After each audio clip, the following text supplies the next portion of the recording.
KSAT 12. Good Morning San Antonio starts right now. On I-35 in O'Connor this morning, a driver loses control of his vehicle, causing it to flip over several times.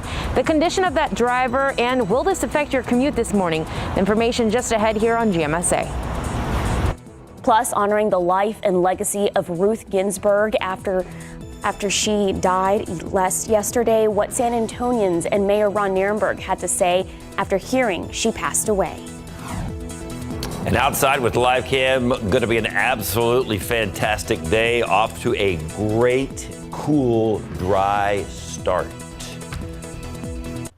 Good morning. It is 6 o'clock. It's Saturday, September 19th. Thank you so much for starting your Saturday morning with us. And it's going to be an amazing Saturday because we have David Sears with us this morning. Yeah, okay. That's your amazement right there. Yes, and even more amazing. I'll take it. We have this is amazing. Meteorologist Katie Blake that's with amazing. us. Okay.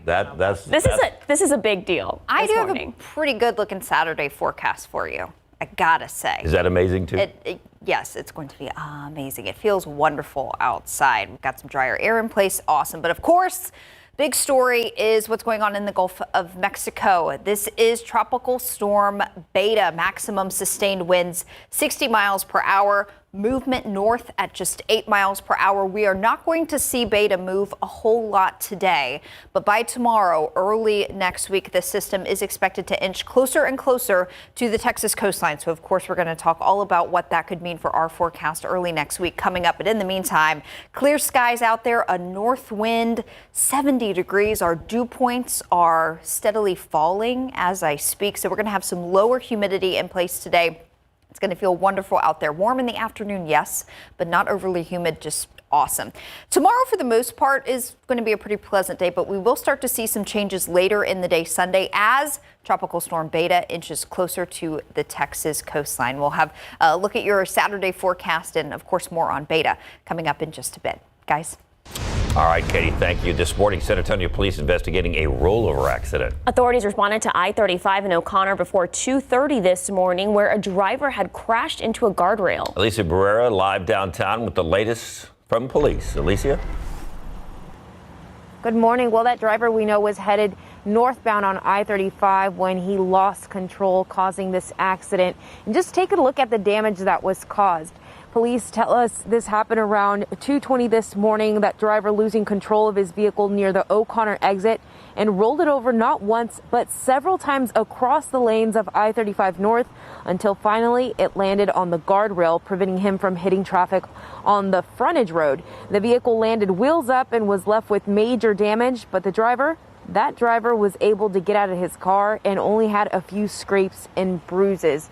According to officers, traffic wasn't affected. They were able to clear this out quickly, so we know I-35 can be a bit of a headache, but that won't be the case due to this accident. But what about the driver? What happened to him? We know that he did undergo a sobriety test. What police have to say about that? Just ahead here on GMSA. Reporting live, Alicia Barrera, KSAT 12 News.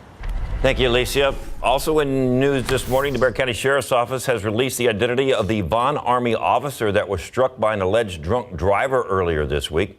According to a post on the BCSO official's Facebook page, Officer Veronica Lozano is that officer. She was on I-35 near South Loop 1604 providing traffic control for a stalled 18-wheeler when she was hit by a vehicle. Lozano was transported by AirLife to BAMC in critical condition, but is expected to make a full recovery. Meanwhile, the driver, 45-year-old Mark Seaman, arrested and booked into the Bexar County Jail for first-degree felony intoxication assault on a peace officer.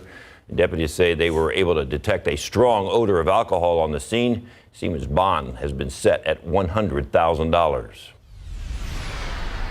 Now to the latest on the pandemic. Bexar County officials reported another 162 new COVID-19 cases, along with one new death. Another 4 patients were also admitted to the hospital. That means 218 COVID-19 patients are now hospitalized, the second increase in 2 days. But the number of patients in the ICU has dropped to 99. Has dropped by 1 to 99. 43 patients remain on ventilators. Tributes are pouring in for the late Supreme Court Justice Ruth Bader Ginsburg. Crowds of mourners gathered last night at the steps of the highest court. Some lit candles, others left written condolences. At 87 years old, Ginsburg resonated with many people decades younger. Here at home, we caught up with some students at St. Mary's University reacting to her passing. She's fought a hard fight, and she really is passionate about what she believes in. And so I think she's made a big impact. I'm just trying to take this news and honor her memory as a legendary woman.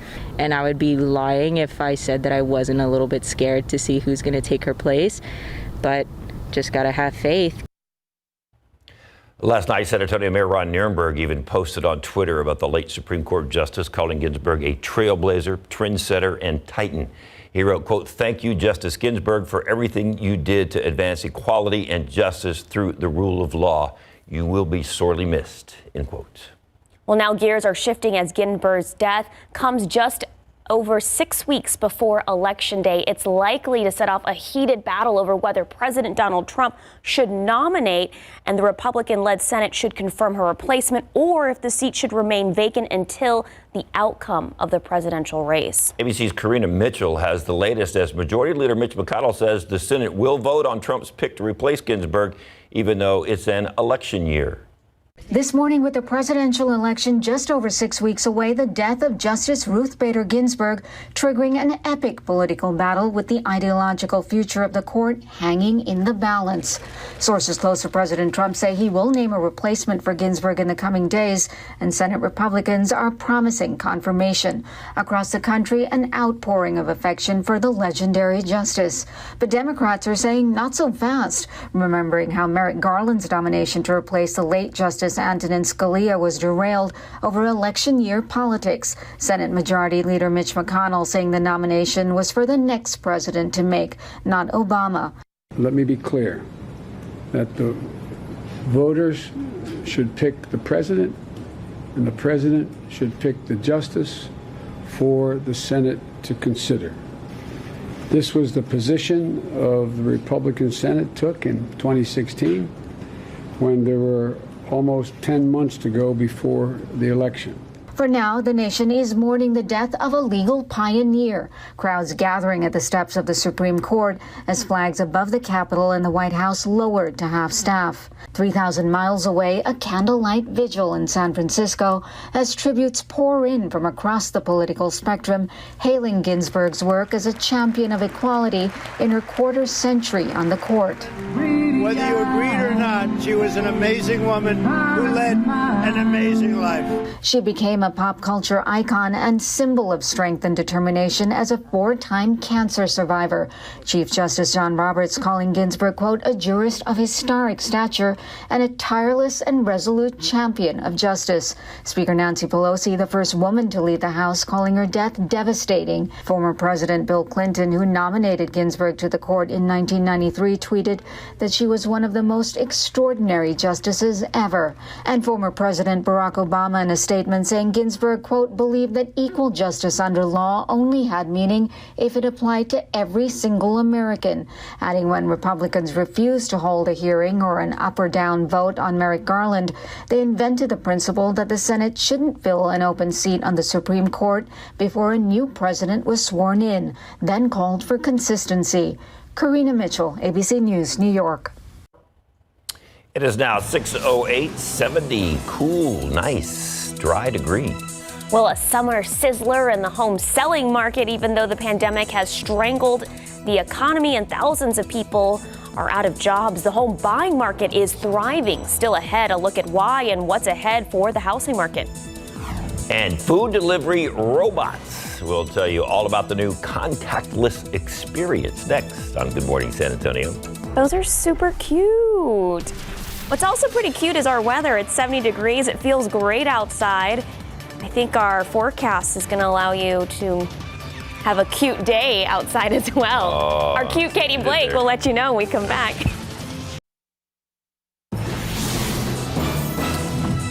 There could be some food delivery drivers out of work in the near future. That's because robots might be the new way of contactless delivery. Check these out. About a dozen robots were seen rolling through downtown San Francisco near City Hall. A business owner who opened in the middle of the pandemic says safety is a top concern. That's why he turned to KiwiBot, the delivery robot startup providing people with a contactless experience. The bots bat their eyes, look how cute that is, and they come equipped with cameras and keep contents locked inside until reaching the right customer. 25 KiwiBots were launched in San Jose for beta testing.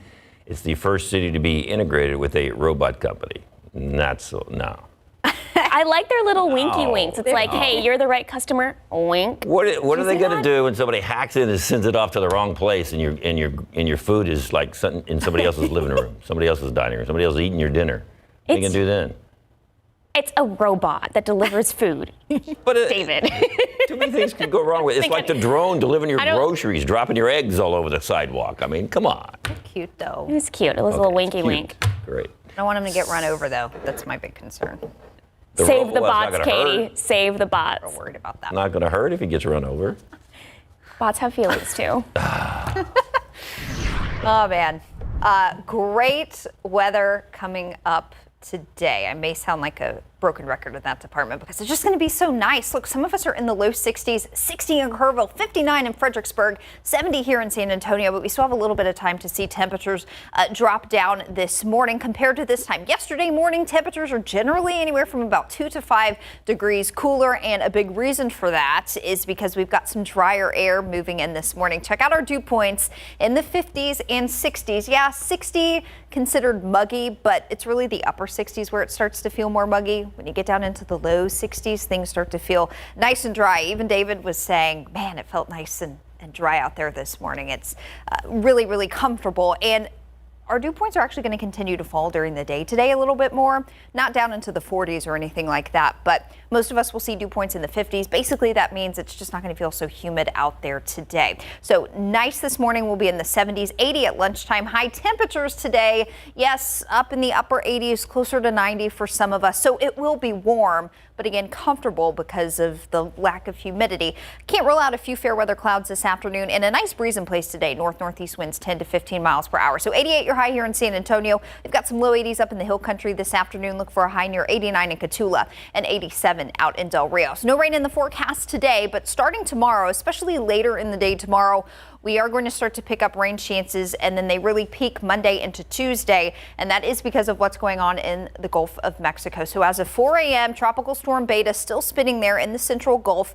Again, it's not going to move a whole lot today, so we're not going to see a whole lot of movement from Beta today, but beginning tomorrow, the system is expected to take a turn off to the west, approaching the Texas coastline, potentially as a Category 1 hurricane late Monday into Tuesday. So here's Monday 1 a.m. Here is Tuesday 1 a.m. and then you'll notice a big turn off to the northeast after that during the day on Tuesday. So this is going to be a messy track with this system. It's just going to kind of weeble wobble around for a little bit. It's not going to move in directly to the coastline.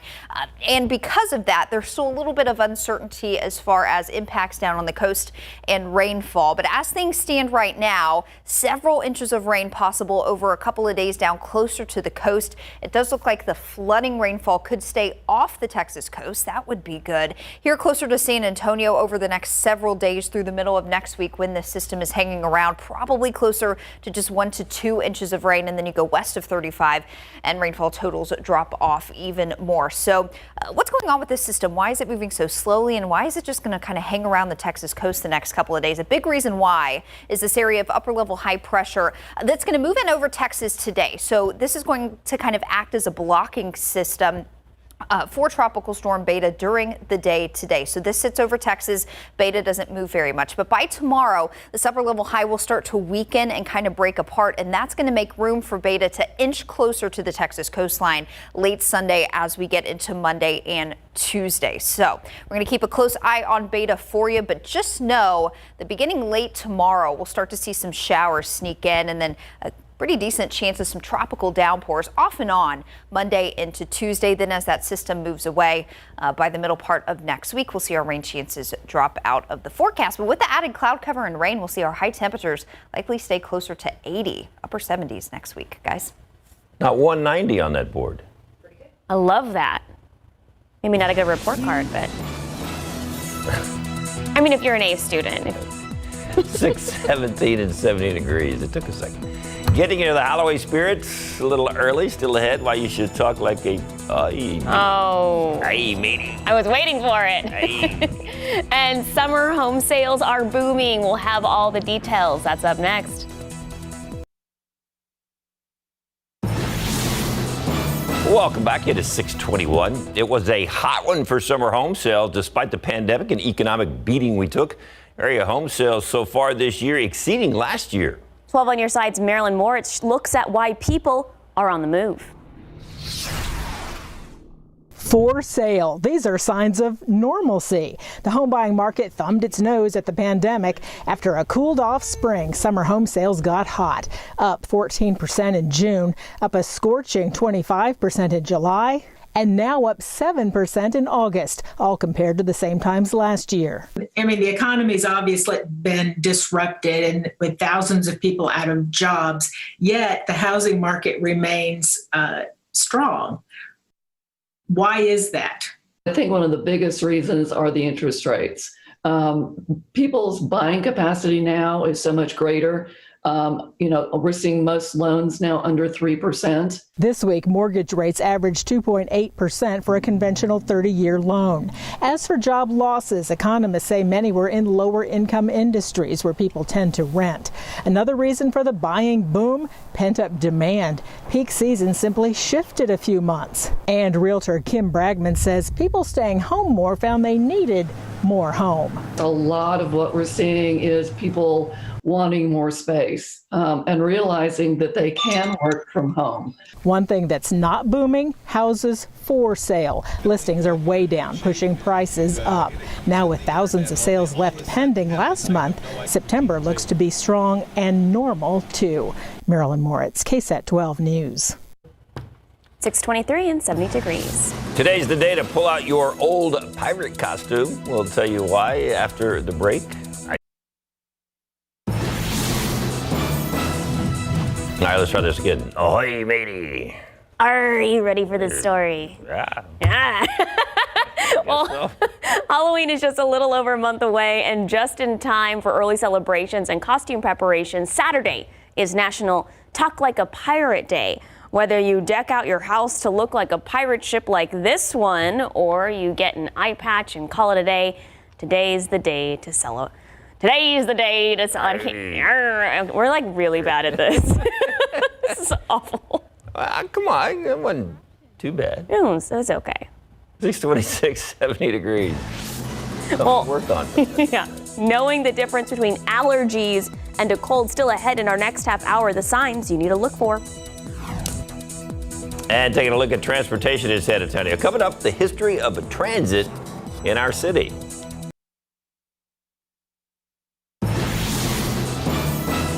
Good morning. It is 6:30. It's Saturday, September 19th. If you're just waking up, welcome to the world. And it's a really nice, cool day. Beautiful. It's 70 degrees. Are you going to spend some time outside today, Dave? I hope so. Yeah. Oh, yes, I do. The list of things to do is long. You got some. It's not my list. Oh, your wife's putting you to work. Yeah, all outdoor stuff today. So, but I think, Katie, you described it earlier as not just amazing, but amazing. Amazing.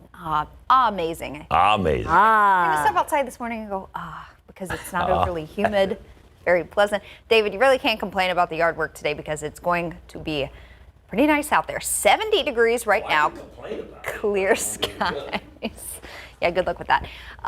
We've got dew points in the 60s, so it's definitely not feeling humid out there. Air temperatures have fallen into the upper 50s, low 60s in some portions of the hill country.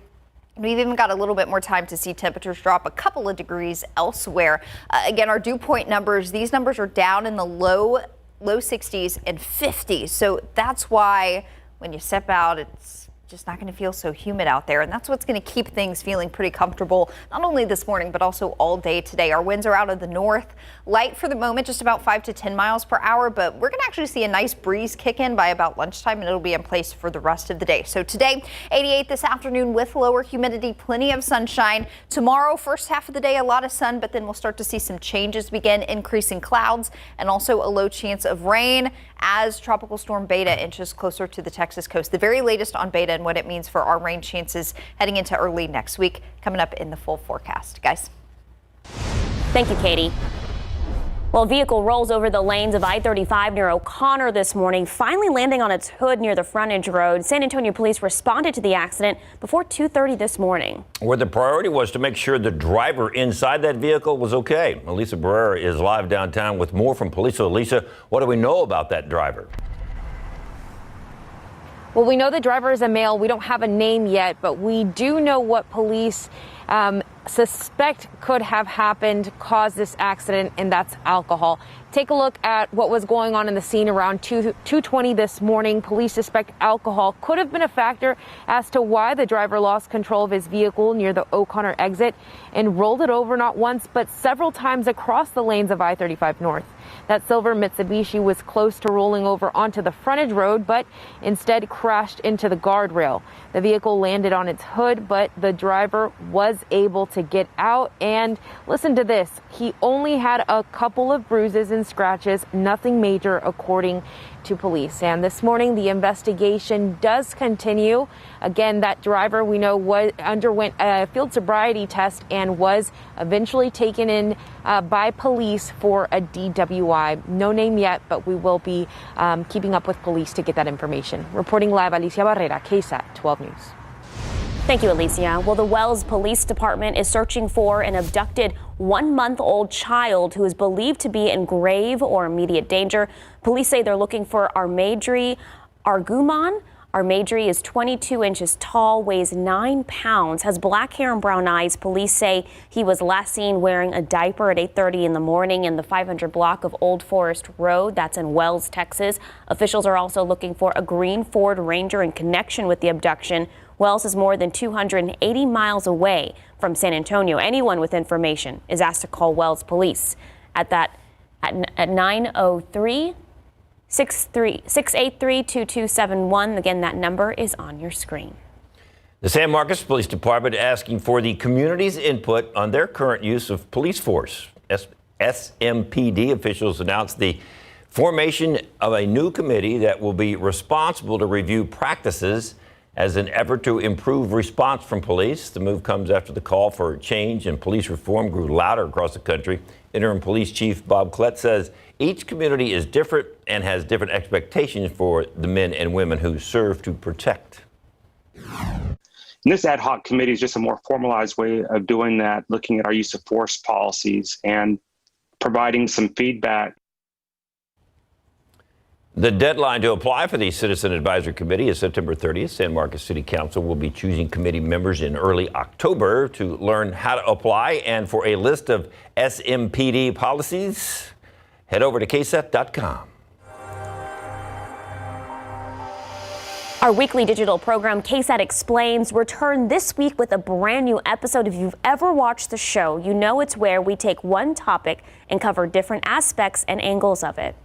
This week, the team takes a look at transportation in San Antonio. For this episode, KSAT Explains reporter RJ Marquez focused on the history of transit in our city.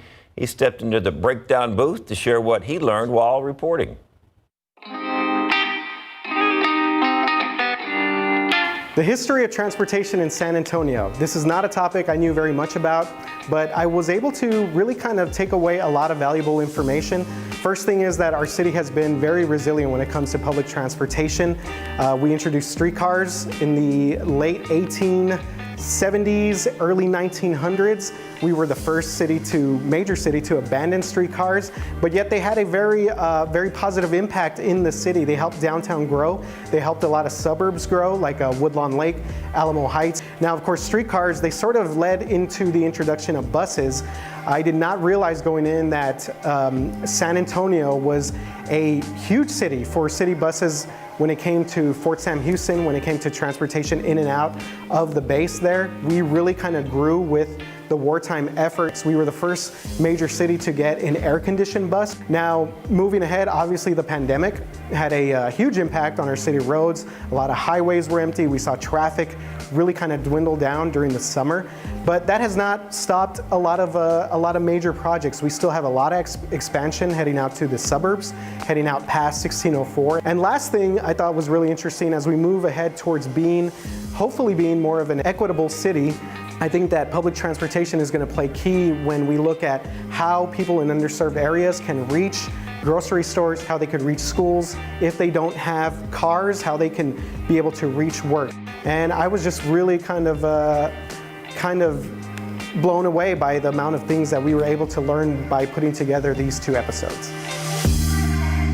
Well, you can watch KSAT Explains Transportation in San Antonio Part 1 right now on the KSAT TV app, on your smart TV, or at ksat.com/explains. Next week's episode of KSAT Explains will be focused on what the future of transportation will look like and how we'll pay for that future.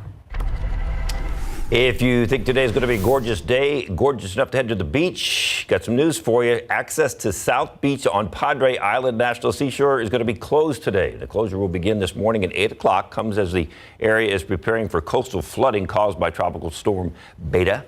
Rangers will be out clearing the beach this morning as well. The closure will last until the weather improves. In just a few minutes, Katie Blake will be back to give us some more details on Beta.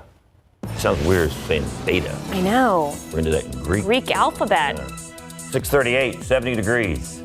Still ahead, Lifetime is delaying a film starring America's treasure, Betty White. Details on what fans can expect this Christmas.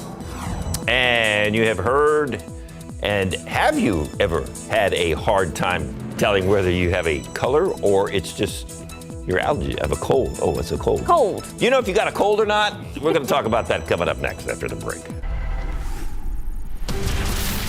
70 degrees outside at 6:38 this morning. David's getting ready to enjoy this beautiful weather outside when he works in the yard later today. Katie will let you know about our forecast when we come back. Welcome back. I hope you're not eating breakfast right now as we talk about this. All right, when you sneeze, do you ever, open the tissue and make sure the color of the stuff that just came out of your nose is a normal color? Well, that's what doctors are saying, is you're able to tell whether you have allergies or a cold. Oh no, you won't find much help there. You can't tell. I like how you put that. I don't know. I didn't want to say the M word as I'm sniffling. All right, so this morning we're talking some of the differences between the two, how colorized it is. It's going to help you whether or not you got a cold or allergies. That's what we're breaking down, cold or allergies. According to Healthline.com, if you have a cold, you are more likely to feel fatigue, aches and pains, a sore throat, and potentially have a fever. When it comes to allergies, you may experience itchy eyes, wheezing, and different kinds of skin rashes like hives. Another telltale sign of allergies, especially in children, is called the allergic salute. Health officials say kids with allergies have an itchy nose, which they often rub with an upward hand motion that looks like a salute. The time of year can also provide clues to the cause of your symptoms. While you're more likely to catch a cold during the fall and winter months, it is possible to come down with one in the spring and summer as well. Allergies, on the other hand, can happen at any time of year, but pollen allergies are most common during the spring months. Finally, you can tell the difference between a cold and allergies by how long it lasts. Colds typically get better within a week or so. Allergies can last about 2 or 3 weeks at a time and won't go away unless you get treated or remove the trigger. Now everybody's going to be watching the little guys going like this. I know. While some allergy and cold symptoms are similar, these are two very different health conditions. Knowing which one you have can help you get the right treatment so you'll be on your way to feeling better in no time. And it has been a rough allergy season for some people over the last, with all this rain, all the mold comes in and headaches. Ooh, and then because we're in COVID, you get really paranoid anytime you feel a tickle in your throat or I know. Yeah, we've had fall elm issues this week, and we should be getting the pollen count in within the next couple of hours. So that'll be posted on social media, and of course, coming up later on Good Morning San Antonio, I'll have that for you. So we mentioned that Padre Island down there in deep South Texas being closed, and for good reason. Tropical storm watches are posted along that portion of the Texas coastline, but farther north, hurricane watches are in effect. And yes, that is because of Tropical Storm Beta. Just got an email from a KSAT viewer asking what happened to Alpha. Well, if you weren't really paying close attention yesterday, you would have missed that Alpha, the name got taken because of a system way out near Portugal. So Alpha was gone pretty quickly, and that's why now we are on Beta, and this is Tropical Storm Beta sitting out in the central Gulf of Mexico this morning. As of 4 a.m., we'll get a new update here pretty shortly, closer to 7 o'clock. Winds 60 miles per hour, movement north at just 8 miles per hour, and really today we're not going to see a whole lot of movement with this system. So I want to break down kind of how we're feeling about different aspects of this tropical system and what it could mean for our forecast. We are starting to feel a good bit better, medium to high confidence about how strong that system will be as it approaches the Texas Gulf Coast. Could get up to Category 1 hurricane status, low in Category 1, high in tropical storm. As far as when it could affect us and what our rain chances will be here locally, also starting to feel better about that, medium to high confidence for some more local impacts for us here in South Texas. Now, as far as exactly where the center of circulation of that tropical system is going to go, still low to medium confidence there.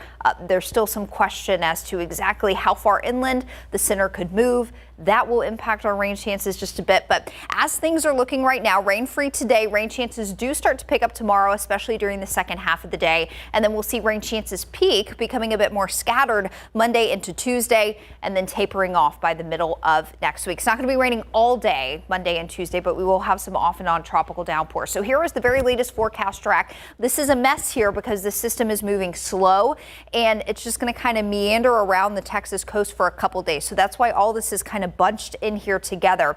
Monday, 1 a.m., Category 1 hurricane approaching the Texas coast. Tuesday, 1 a.m. So late Monday into early Tuesday, this could be working closer to the Texas coastline. And then it's going to take a jog off to the northeast late Tuesday into Wednesday of next week. So that's the track.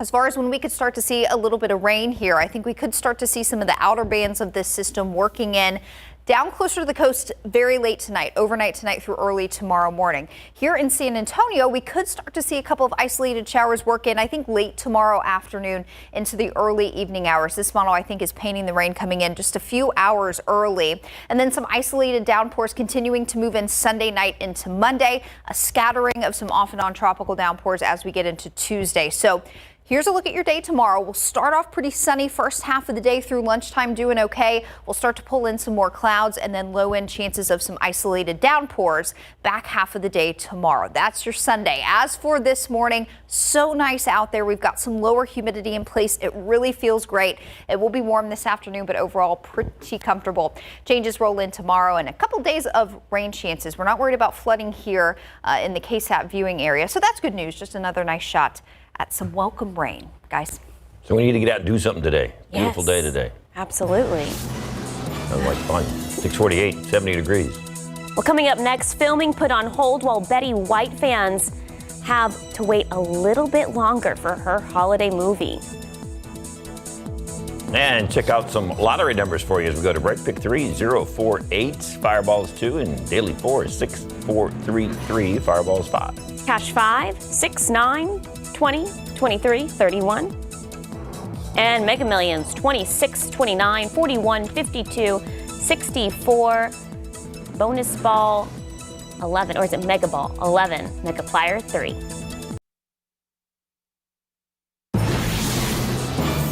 The popular handheld Nintendo 3DS is being discontinued. Over the years, Nintendo has sold more than 75 million of the video gaming consoles worldwide.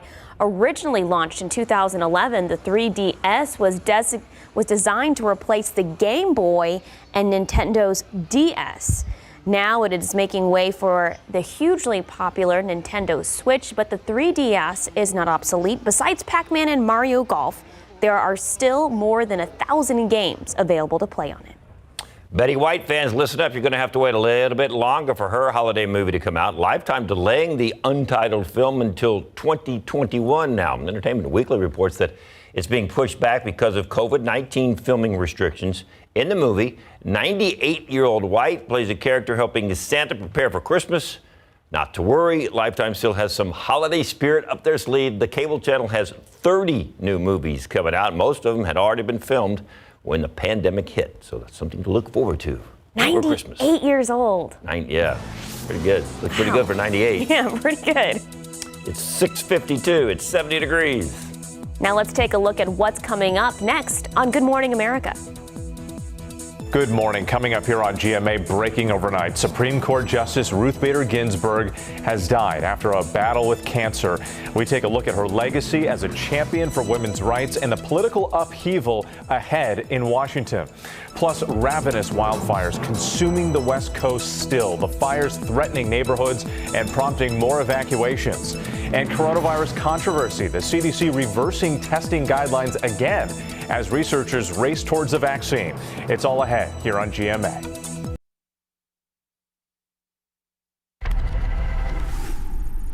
A driver loses control of his vehicle and rolls over not only once, but several times across the lanes of I-35 near the O'Connor exit. Police say they suspect alcohol could have been a factor as to why this driver lost control. That silver Mitsubishi was close to rolling over onto the frontage road, but instead ended up crashing into the guardrail. The vehicle landed on its hood, and that driver was able to get out. And police say he only had a couple of bruises and scratches, nothing major. And the investigation does continue as police did have that driver undergo a field sobriety test. The driver was eventually taken to downtown for a DWI. Reporting Alicia Barrera, KSAT 12 News. It's 6:57. From 2 police shootings in 1 week to hope for Texas businesses during the pandemic. A lot happened in and around San Antonio this week. Our Stephanie Serna recaps some of the big stories you may have missed in 2 minutes and 10 seconds.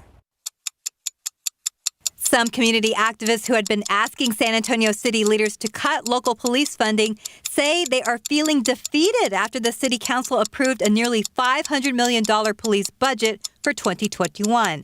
While the police budget was increased by about $7 million to pay for salary increases in health care, leaders said about 79% of the budget is tied to the collective bargaining agreement and cannot be cut. A 55-year-old man was shot to death this week by a San Antonio police officer. Chief William McManus says it happened when Daryl Zamalt grabbed an officer's gun and another officer shot him. McManus says police officers were serving 2 domestic violence arrest warrants. According to Bexar County Criminal Court records, Daryl was out on bond for stalking and 2 counts of assault on a peace officer. He previously served time in jail for resisting arrest. The family is now demanding body cam footage be released. Chief McManus says it will be released when it is allowed by law.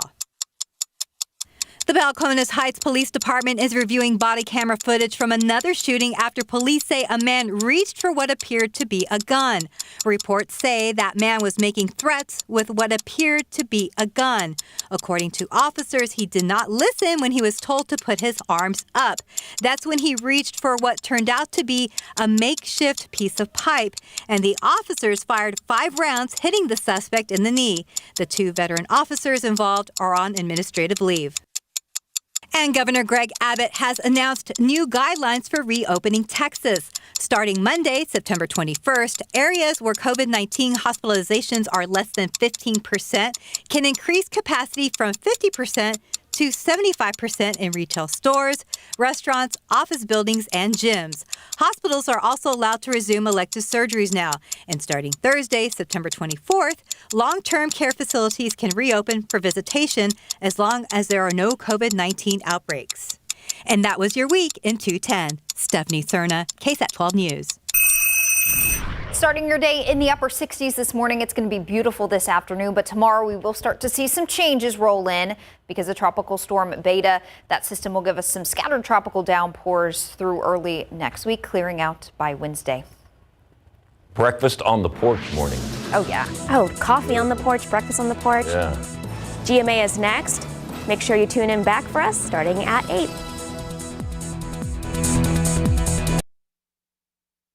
Live from KSAT 12. Good Morning San Antonio starts right now. A man has been taken into custody after slamming his car into a motel room that was occupied. We've got the details on what police say happened and the charges the driver might be facing. What does a 5K walk and run look like during a pandemic? Well, take a look. We're live from the city of Bernie for Aid the Silent's 6th annual 5K walk and run. Exactly how they got this approved, we have the info just ahead. It is 8 a.m. and can you believe it's actually 69 degrees?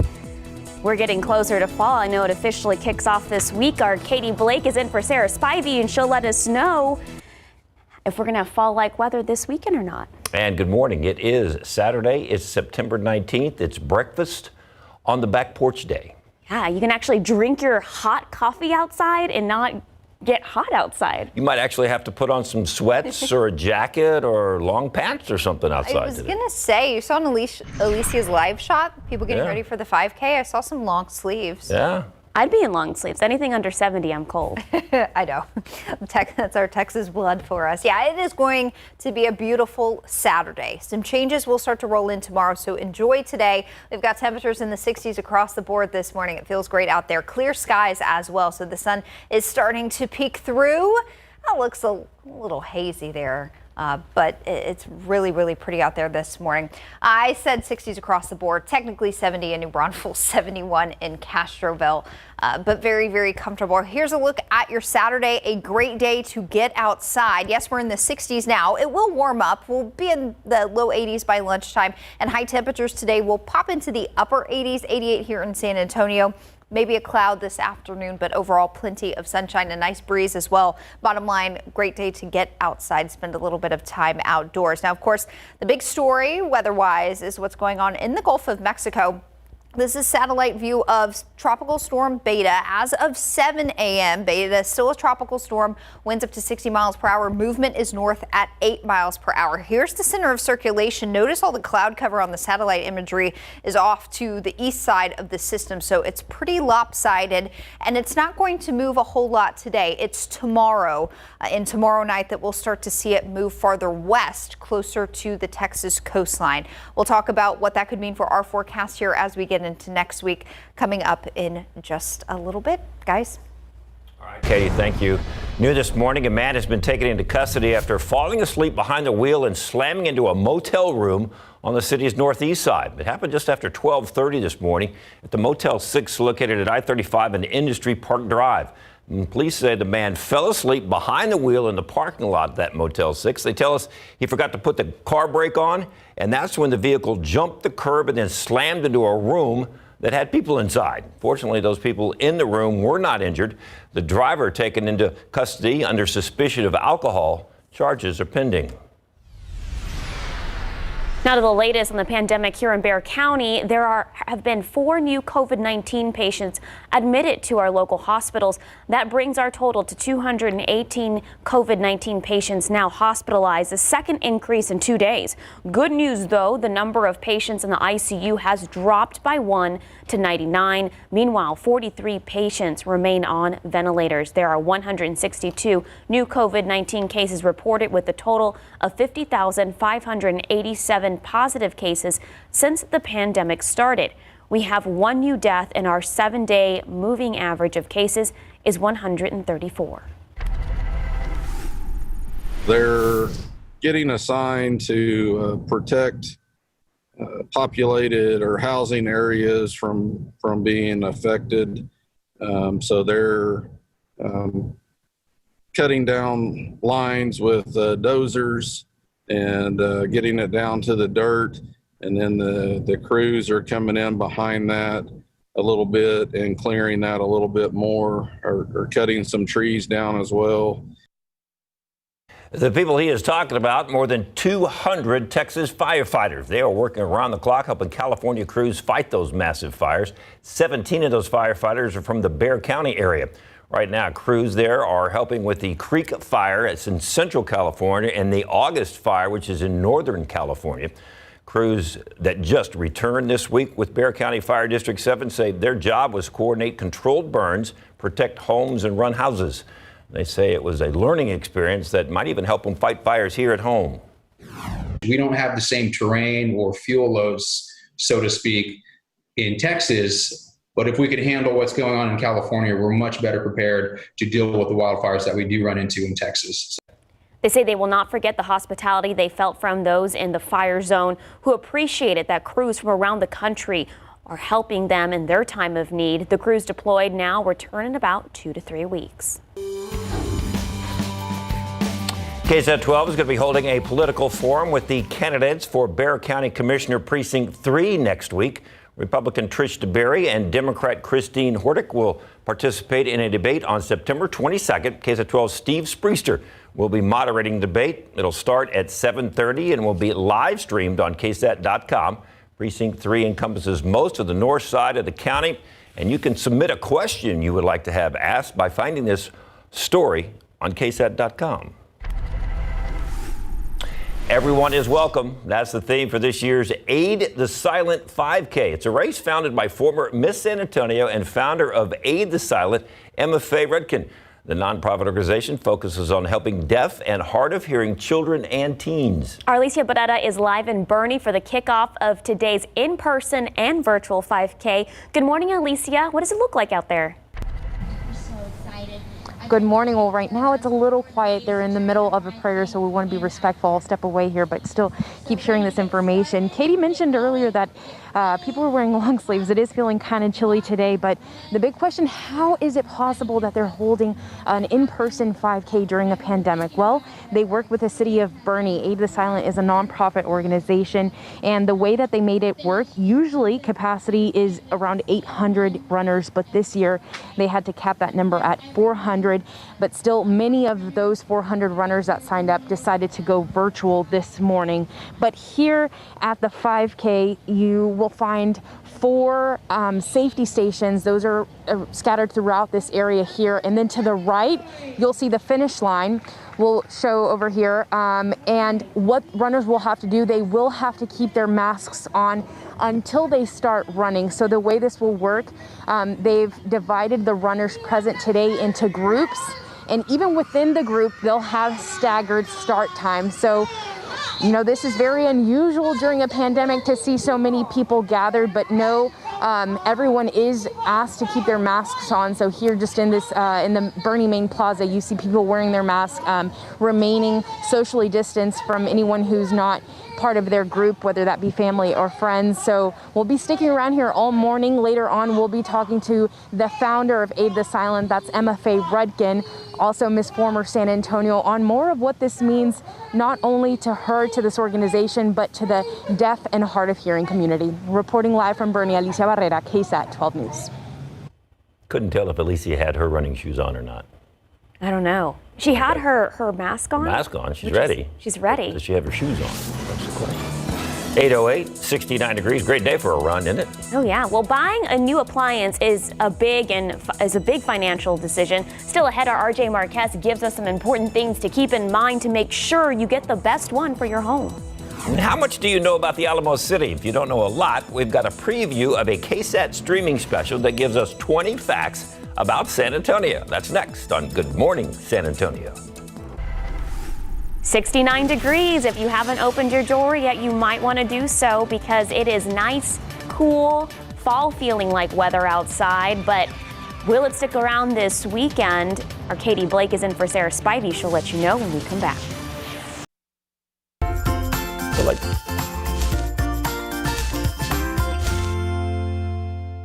Hey KSAT TV, here's 20 random facts about San Antonio you might not have known.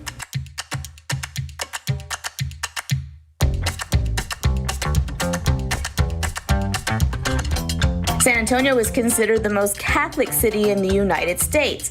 That's because Pope John Paul II deemed it that during his visit in 1987. That mass had a crowd of over 350,000 people and was one of the biggest crowds in Texas history. President Lyndon B. Johnson has Texas roots. He was born about 70 miles away in Stonewall, and he and his wife, Lady Bird, married at the St. Mark's Episcopal Church downtown. Ever wondered about the logistics behind the dirt for the San Antonio Stock Show and Rodeo? Well, it's the same dirt that was purchased back in 1988. It's cleaned, refined, and recycled every year. Otherwise, it would cost nearly $25,000 to replace each year. Back in 1993, it cost $186 million to build the Alamo Dome. This was in hopes of bringing an NFL team to the Alamo City. We're still waiting.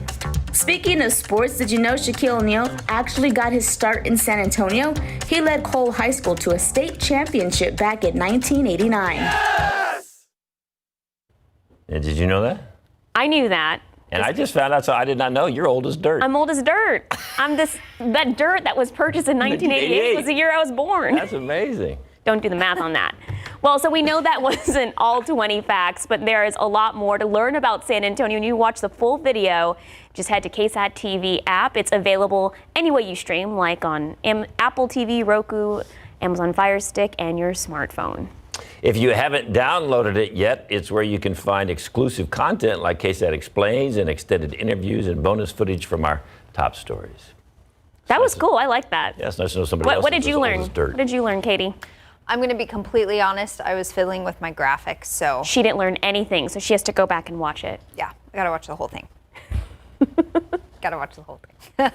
Well, there is still a lot to kind of figure out about beta in the Gulf of Mexico. This is a very lopsided system. And at first glance here, it's like, what do you mean this is going to affect Texas? It kind of seems like it's moving away from the Texas coastline. It will be tomorrow that we'll see that westward turn start toward the Texas coast. Today, for the most part, it's just going to kind of hang out in the central Gulf of Mexico.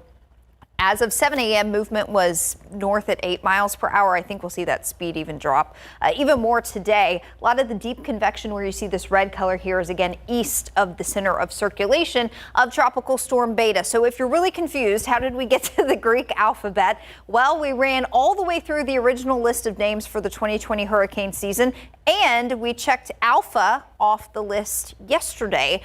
The Hurricane Center gave the name Alpha to a system all the way over near Portugal that is not even anything anymore. It was a very, very short-lived system there. But that's why we skipped over Alpha and now we are at Beta. We still do have Wilfred out in the open Atlantic and Major Hurricane Teddy also in the open Atlantic. But of course, of a bit more concern to us is Beta sitting there in the Gulf of Mexico. We'll have new stats on Beta coming up, but not until 10 o'clock this morning. So here's the latest track from the Hurricane Center. This is going to be a very slow-moving system, not just today, but also tomorrow as it begins its westward trek toward Texas. Hurricane Center does believe it could intensify to a low-end Category 1 hurricane late Monday. So we're zooming in really tight here. So this where you see this one icon here, this is Tuesday at 1 a.m. So very late Monday night into the pre-dawn hours of Tuesday morning. But from Tuesday to Wednesday at 1 a.m., not a whole lot of movement here. So as this system approaches the Texas coastline, it's going to kind of pump the brakes and then take a turn off to the northeast.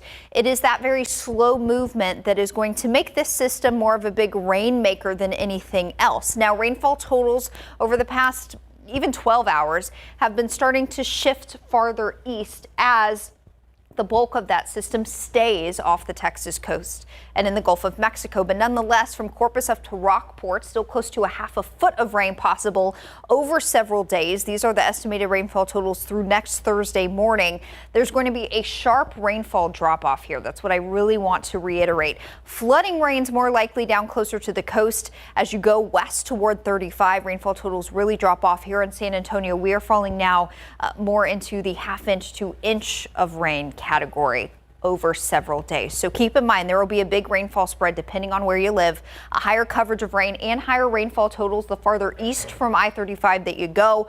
We're looking at some off and on downpours here, so it's not going to be a total deluge of rain, but some off and on downpours will start to kick in late tomorrow and continue generally through Tuesday. So some things to keep in mind. Temperature wise, we are sitting pretty, a lot of us in the 60s, upper 50s in Fredericksburg there. We've also got dew point temperatures in the 50s and 60s. That's why it doesn't feel so humid out there. And we're going to keep the drier air in place all day today. 80 at lunchtime. High temperatures will be in the upper 80s this afternoon. So warm, but very comfortable. And tomorrow is going to be a pretty nice day. later in the day, we'll start to see an increase in clouds and some spotty showers. And then those off and on tropical downpours will hang around through about Tuesday. Guys.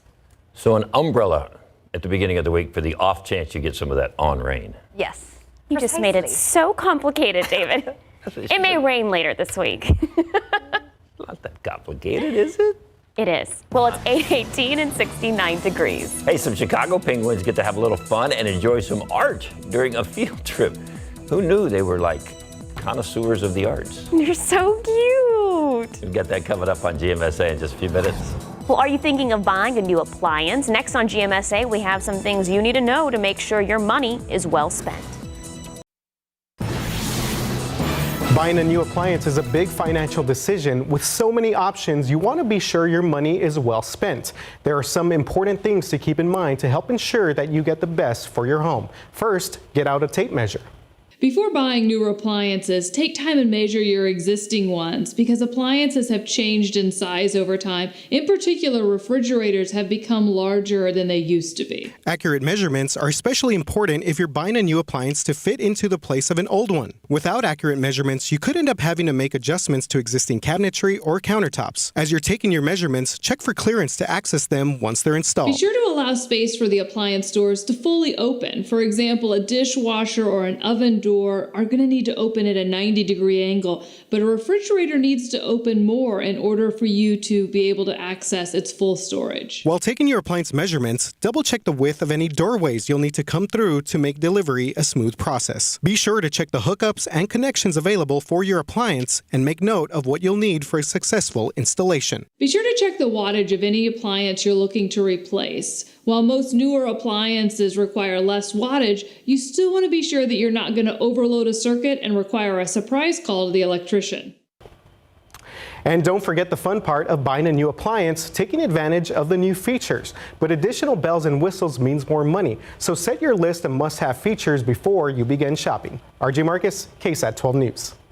He was showing those washers and dryers. He wants to do laundry today on a day like today. Gotta get outside. So pretty. I have so much laundry to do, though. Laundry or wait. Ugh. All right, it is 8:23 and 69 degrees. Hey, penguins also need to get out and have some fun during this pandemic, during the lockdowns. Next on GMSA, what some penguins in Chicago got to do during a little field trip. Everybody's got to get out now and then. Izzy and Darwin, a couple of penguins who live at the Chicago Shed Aquarium, they got to go out on a little field trip. They ventured out to Chicago's Museum of Contemporary Art, which is a great museum, to check out the museum's common spaces and latest exhibit. Quote, it's called Just Connect. According to the museum's webpage, the exhibition reflects on the connections with share with ourselves, with others, and the world around us. Aquarium handlers say the field trips provide exercise and variety to the penguins' day. Look at them. They're so curious. I love them looking at the pieces. And no Van Goghs. It's all modern stuff. See, I think they have that. They have everything there. Picasso. Where's he at? Where's that painting hanging? I love their little. So cute. Got to get in and have some fun. 8:27, 69 degrees. Well, still ahead, the Walt Disney World Resort is already making plans to open up its water parks. We have the details on when you can expect them to be open. And good morning. It is 8:30 on Saturday, September 19th. Thank you so much for waking up with us on this beautiful Saturday morning. I don't know if you've gone outside yet, but it's nice and cool. It's 69 degrees. Katie Blake is in for Sarah Spivey. Katie, I mean, this is fall starts this week, so. Yes, Tuesday. Starting to feel like it. Tuesday actually looks like it could be a cooler day, but not because we've got a front coming in or anything. We've actually got a tropical system coming in, and we're going to talk all about Tropical Storm Beta. Something I want to point out, looking at live cam, it does look a touch hazy, and that kind of got me thinking, what's the air quality like? Today, it is moderate because of particulate matter, and that is stemming from some very thin amounts of smoke from the wildfires in other parts of the country that have worked their way into Texas. The smoke is actually much more dense well to our north in central and north Texas. But if you look and things seem a touch hazy at times today, that would be why. But again, the air quality issues, nothing that you need to be concerned about. And otherwise, it's going to be Pretty perfect day. Temperatures are sitting in the 60s for a lot of us. Still holding on to the upper 50s there in Fredericksburg. It's 70 in New Braunfels. Overall very comfortable because we've got some drier air in place. Our dew points are down a bit, and that is just going to keep it nice and cool this morning. Warm this afternoon, but still very comfortable out there, and we'll see a ton of sunshine today. Some changes do start to roll in tomorrow, especially during the second half of the day, and that will be because of Tropical Storm Beta inching closer to the Texas coastline. So a lot to talk about as far as Beta is concerned. We'll talk about the rain chances that we have upcoming over the next few days in the full forecast, and that will be along in just a bit. Thank you, Katie. Well, a man has been taken into custody after losing control of his vehicle, rolling it several times on I-35. Police tell us the man was driving northbound on I-35 around 2:20 this morning when he lost control of the vehicle, causing it to roll over several times before landing on the guardrail. Officers say the man only had minor injuries. He was given a sobriety test and taken into custody for a DWI. We are just 44 days away from Election Day coming up on November 3rd. And if this is the first time you vote or you want to check out a sample ballot before you head to the polls, we've got you covered. You can find out what they look like right now on KSAT.com. That includes national, state, and local elections. Just head to our website and click on Vote 2020. That's the tab right there for you. Raging wildfires in California are forcing new evacuations in Los Angeles County as firefighters mourn the loss of one of their own. ABC's Zareen Shaw is in California with the latest on the ground there. The road behind me right now is blocked from cars coming in, officials urging people to get out. This is one of multiple fires threatening homes and lives. Overnight, the Bobcat fire near Los Angeles exploding in size to over 70,000 acres, threatening structures, homeowners desperately hoping to protect their homes. Containment still under 20%. And then further east where we are, the 20,000-acre El Dorado fire, which was accidentally started during a gender reveal party, now claiming the life of a firefighter. At least 35 others have lost their lives to wildfires in the West just this year. And even though rain in Oregon is a break from flames and smoke, they are now bracing for flash floods and mudslides. And then late last night, a 4.5 earthquake hit South El Monte, jolting many Angelinos awake. Seismologist Lucy Jones saying there were at least 2 aftershocks afterward. I felt it. Things flew off my walls. It lasted for a good several seconds. Mother Nature just really pummeling this region hard. That was that was Rebecca Shaw reporting. Well, Senate Majority Leader Mitch McConnell is vowing to replace Ruth Bader Ginsburg's Supreme Court seat hours after it was announced that Ginsburg had died. McConnell vowed that the Senate would vote on whoever President Donald Trump nominates to the court. Some GOP aides are skeptical there's enough time to confirm a nominee before the election. The process usually takes 2 to 3 months. Democrats say whoever the next president is, they should fill the vacancy. The CDC has updated guidelines again for testing Americans who do not have coronavirus symptoms. The CDC now saying anyone in contact with an infected person should be tested. In late August, CDC guidance was changed to say asymptomatic people didn't necessarily need a test after possible exposure. Globally, the WHO warned that coronavirus cases are surging at an alarming rate in Europe. Well, travel restrictions on the United States shared borders with Canada and Mexico have been extended through October 21st. The U.S. Customs and Border Protection Commissioner made the announcement on Twitter today. The announcement marks the latest extension of restrictions on non-essential travel after limits were initially put in place in late March. Essential travel includes individuals traveling for medical purposes, attending school, or engaged in trade like truck drivers.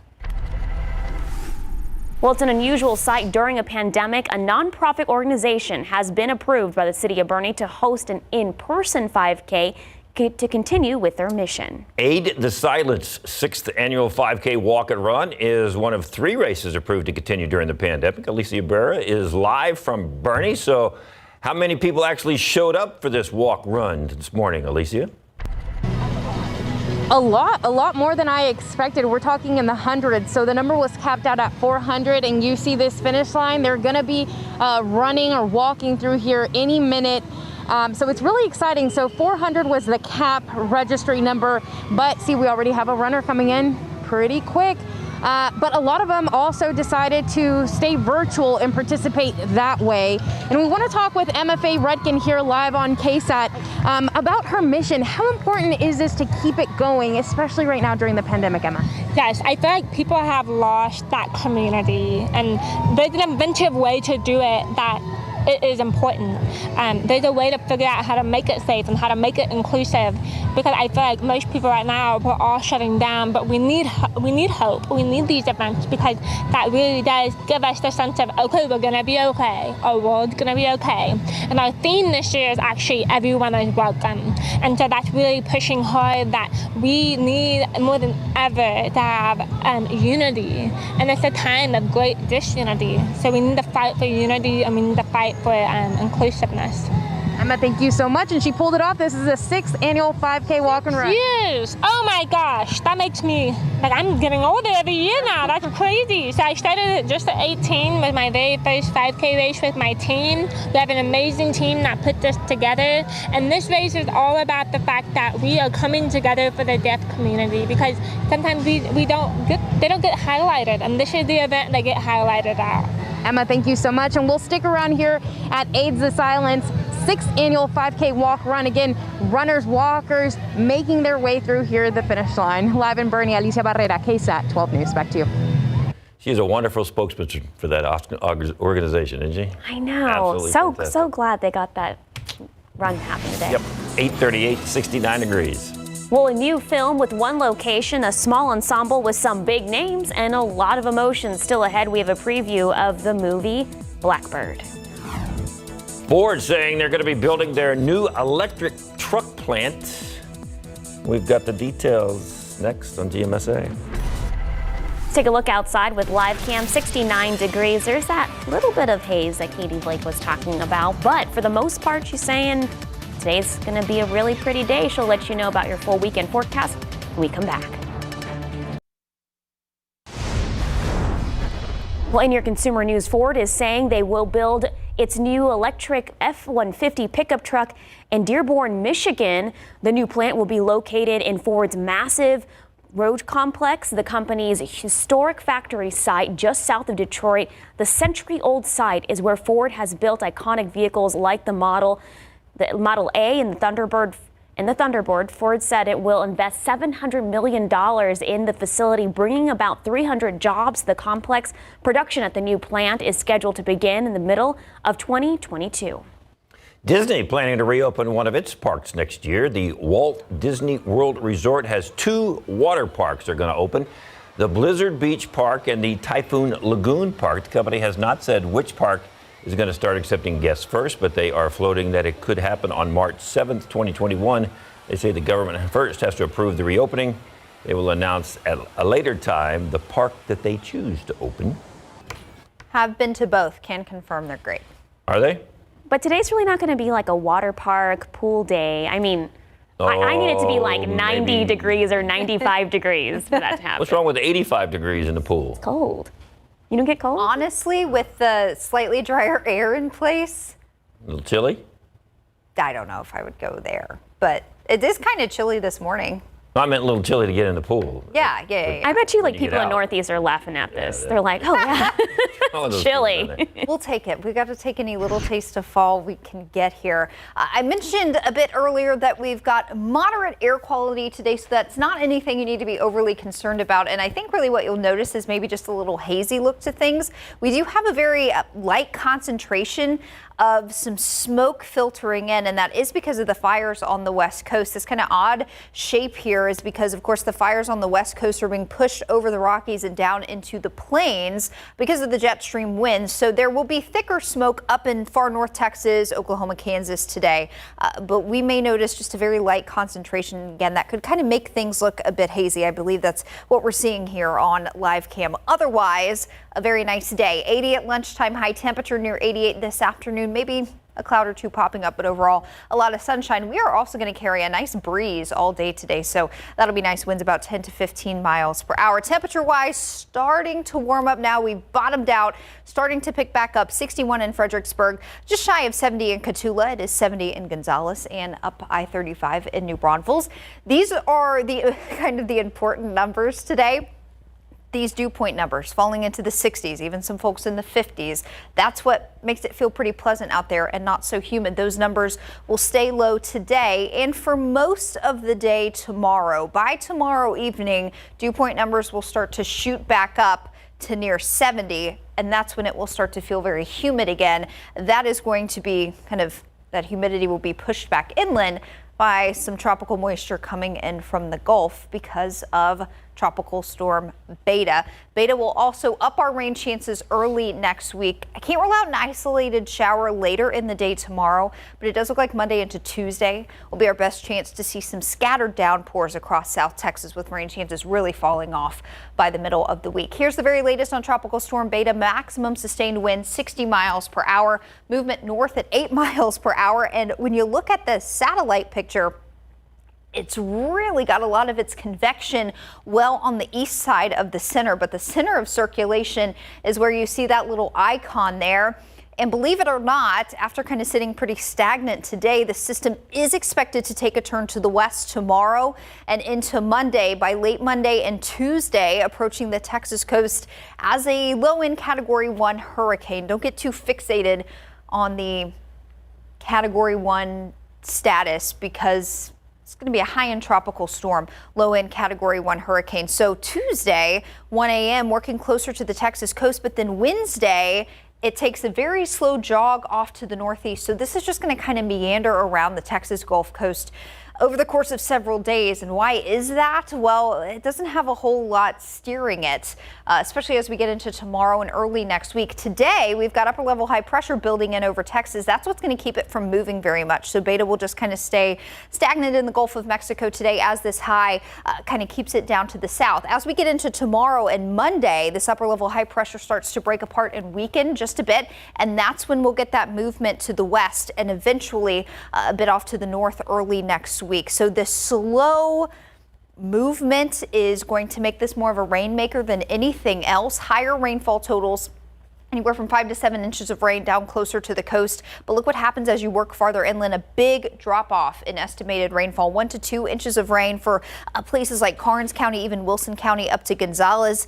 Meanwhile, here in San Antonio, back closer to I-35, maybe closer to a half inch to an inch of rain over several days. So you'll see these chances of scattered downpours in the forecast. It's not going to be a deluge. It's going to be off and on downpours. And those rain chances, again, will kick in tomorrow. So plenty of sun through the first part of the day tomorrow. Back half of the day will pull in more clouds and a couple of isolated showers, with our best chance of some off and on downpours Monday into Tuesday. Guys. Definitely trusting you on this one, because that satellite picture looks like it's going to New Orleans. Doesn't it? Doesn't look like it's even coming to Texas. Very odd, yes. So we're going with you then. Thank you. But not my money on you, Sarah.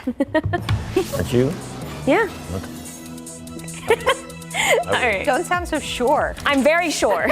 All right, it's 8:48 and 69 degrees. Hey, a new movie available in theaters and on-demand services right now about facing death, but much more about living life. We've got a preview of the movie Blackbird next on GMSA.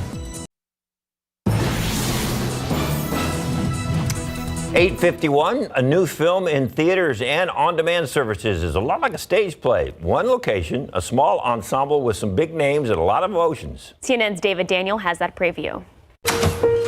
Hey! Can we all behave as normally as possible? Yeah, okay. Got it. But things aren't normal in Blackbird. Anna, Chris, you up yet? I'm dead soon. You coming down? Let you do it. Susan Sarandon stars as Lily, a woman with ALS who summons her family for a final weekend together before she ends her life. The film features an A-list ensemble, including Rainn Wilson as Lily's son-in-law. This was an absolutely extraordinary experience. And I know actors say that all the time about the projects, but this truly was amazing. We had a week to rehearse before we started shooting. So the entire ensemble was there reading through the scenes, excavating what their characters were about, the journeys they were going on about, getting to know each other and feel each other's kind of rhythms and stuff like that, which is such an important part of being an actor. And then we all holed up in this incredibly beautiful house. And for a month, we just shot the film. Blackbird is about facing death, but much more about living life. Death is going to come to all of us. It's how we live our lives moving forward that's important. And it doesn't really matter, you know, if you die at this point on the timeline or this point on the timeline, a couple weeks, a couple months, a couple years, that's not nearly as important as the love and laughter that you share with people along the way. The trick is you just show up and you give life your best shot. In Hollywood, I'm David Daniel. The ensemble cast also includes Kate Winslet and Sam Neill. Blackbird available on demand and in select theaters right now. Okay, it is 8:53 and 69 degrees. But first, let's take a look at some birthdays. This is James. Happy birthday, James. James is 8 years old.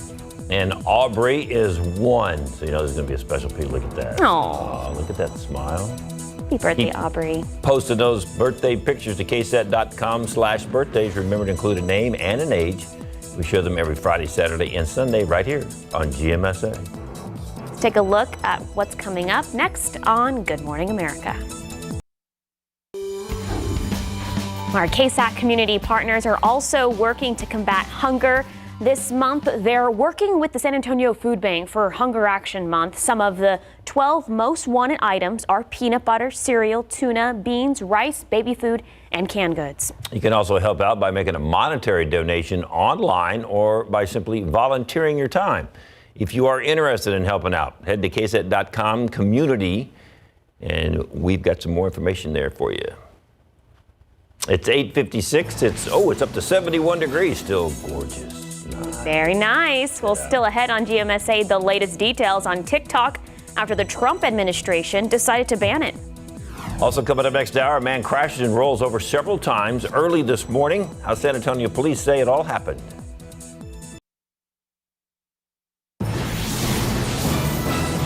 Right now, GMSA at 9, students at Southside ISD preparing to head back to the classroom for in-person learning. Details on the safety protocol.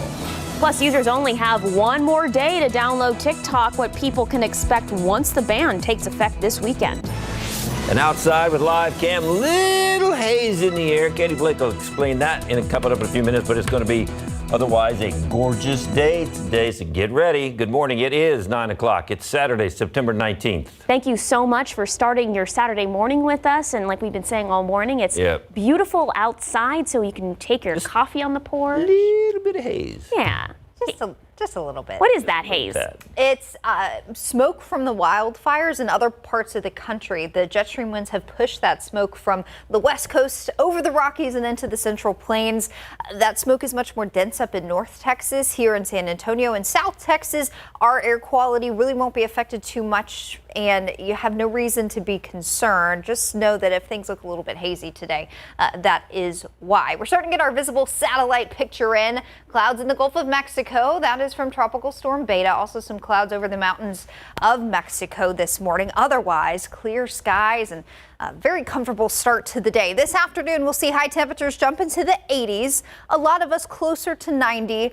Low to mid 80s up in the hill country, but with some drier air in place. Yeah, it'll be warm this afternoon, but overall very, very comfortable. So enjoy. Looking ahead to the rest of your weekend tomorrow, another cool morning, low to mid 60s. Very nice. Mid 80s tomorrow. And then take a look at our temperatures heading into Monday and Tuesday. Afternoon high temperatures limited to the 70s. That's going to be because of added cloud cover and some rain from Tropical Storm Beta. Here's the latest on Beta. Latest stats as of 7 a.m. We'll get a new update at 10 o'clock. 60-mile-per-hour winds, movement north at 8 miles per hour. Center of circulation is here where you see this icon in the central Gulf. But look at how this thing is Sometimes they refer to this as right loaded here. Everything seems to be on the right side of the system, the deepest convection. This isn't going to move much today, but tomorrow it begins its westward trek toward the Texas coast. We'll talk more about that and what that could mean for our forecast over the next few days coming up in just a bit. David.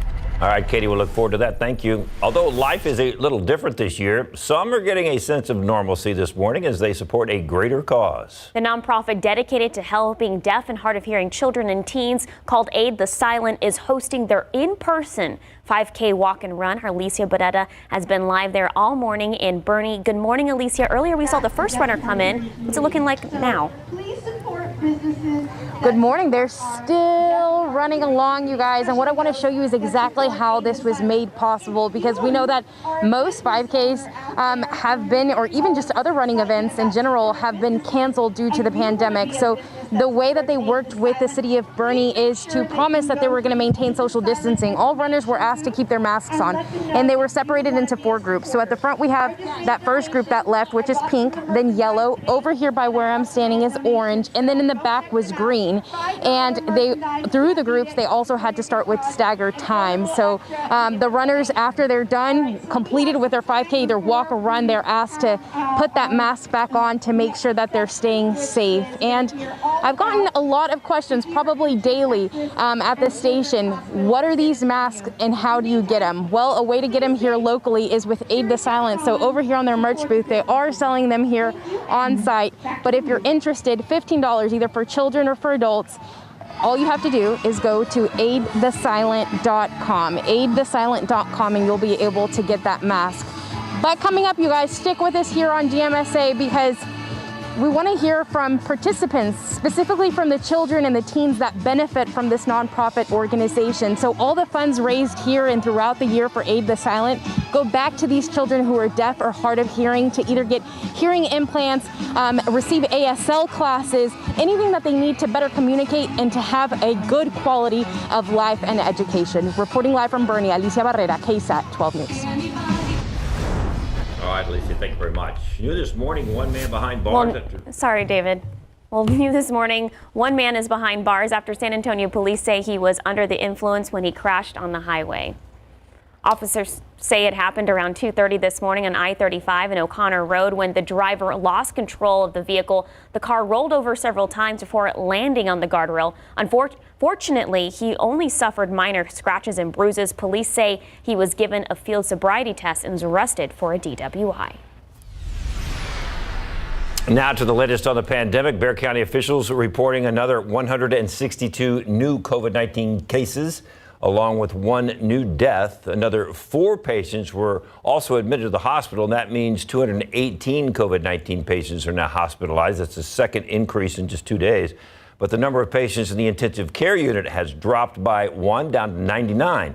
43 patients remain on ventilators. Well, Southside ISD is preparing to welcome back students for in-person learning, and campuses are making adjustments. At Menchaca Early Childhood Center, 658 students are enrolled, but only 16 are returning on Monday for in-person learning. Students in Southside ISD have been doing virtual learning since August 17th. Staff and students that return to campus next week will be required to wear a face covering. All campuses in the district also receive temperature readers. I'm excited to see my kids, first of all. It's been tough, you know, especially with my special education babies being virtual, parents having to sit there with them the whole time, and us really not getting that real interaction that especially my kiddos need. I can't wait till they come back. There's just so much we need for them to be here for, and it's just going to be monumental for their education. At La Soya Middle School, 684 students are enrolled and 60 are returning for in-person learning next week. Southside ISD provides 3 free meals daily for all students. The district has also distributed more than 5,000 Chromebooks and more than 700 hotspots. It has also positioned 15 buses with Wi-Fi in neighborhoods to help students get connected.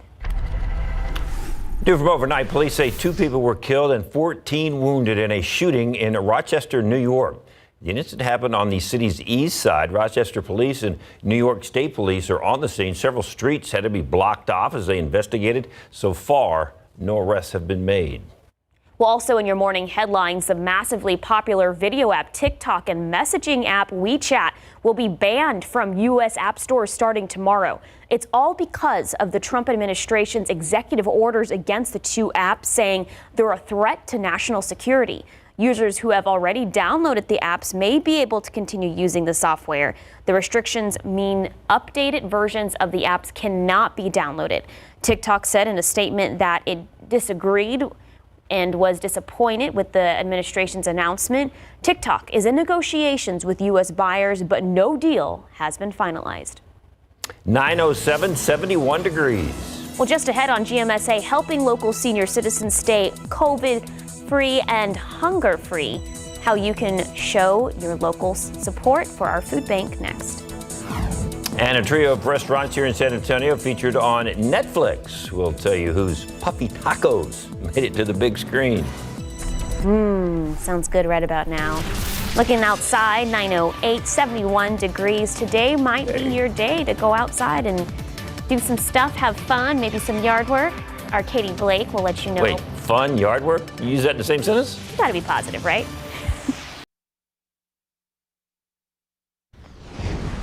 Welcome back, 11 minutes after 9 o'clock. A few San Antonio favorites are being featured in the new season of Netflix culinary series Taco Chronicles. The fourth episode of the second season focuses on the American taco. Producers came here to San Antonio. They also went to Orange County, California and Los Angeles to examine the history and influence of hard shell and puffy tacos in the United States. Puffy tacos. The places featured from here are from Ray's Drive-In and Tica Molino to find the origins of the puffy taco in San Antonio. If you didn't already know, the puffy taco has been a San Antonio staple for decades. You can find out more along with the full story right now on KSAT.com. Why they had to go to L.A. and Orange County is beyond me. Yeah, they should have had enough right here in San Antonio. Stopped at San Antonio. Yeah, I don't know. I lived in California for a little bit. It's not the same. The Mexican food is not the same. It's hard to get good Mexican food outside of the surrounding area. Just San Antonio, South Texas, that's all you need. Right, Katie Blake? I've had Mexican food in Mississippi. Ooh. If you ever go to Mississippi, try their Mexican food, and then you'll appreciate ours a lot more. Exactly. Just saying. Just saying. Beautiful day today. Tomorrow we'll start off another cool morning with more sunshine, but we'll start to see some changes to our weather second half of the day tomorrow. In the meantime, look at this 71 sunny skies, a nice north wind. That north wind has ushered in some slightly drier air, and that's going to keep us really comfortable today. 80 at lunchtime, 88 your high temperature this afternoon. A nice breeze today, north-northeast winds 10 to 15 miles per hour. Temperatures still in the 60s in the hill country, but we'll start to warm up pretty efficiently here over the next few hours. Elsewhere across the country, 60 in Oklahoma City. They were 60s up in the Pacific Northwest there, so overall a pretty comfortable morning across the country. 54 in Cleveland this morning, 55 in NYC. As far as any big weather makers, got a little precipitation there on the higher elevation of the Rockies.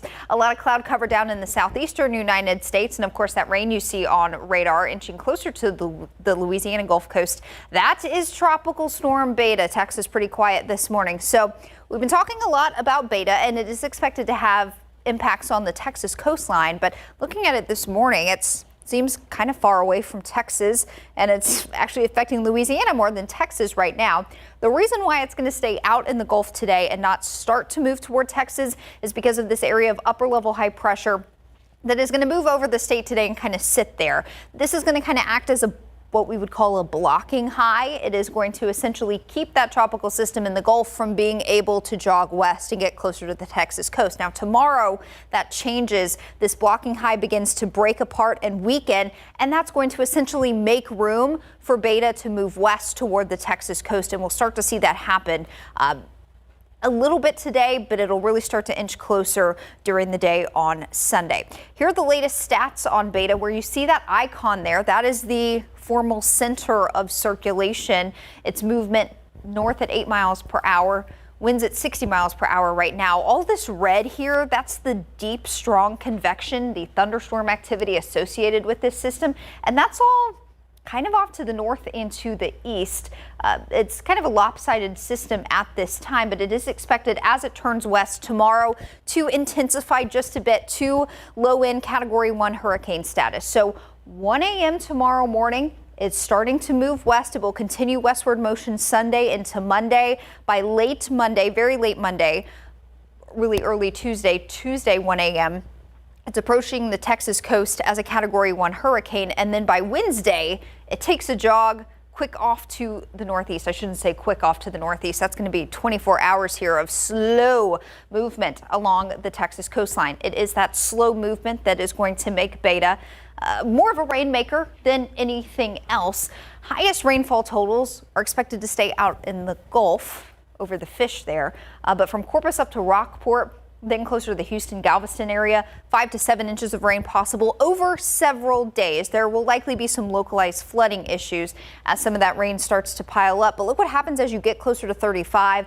Rainfall totals really fall off. A few of our easternmost counties, Live Oak County, Karnes County, up to Gonzales, 1 to 2 inches of rain possible over several days. Meanwhile, here in San Antonio, looking more like a ½ inch to an inch of rain as Beta hangs out near the Texas coast. So beautiful today. Tomorrow we'll start off with sun, temperatures in the 60s. Second half of the day, you'll notice an increase in cloud cover and some isolated showers, mainly east of 35.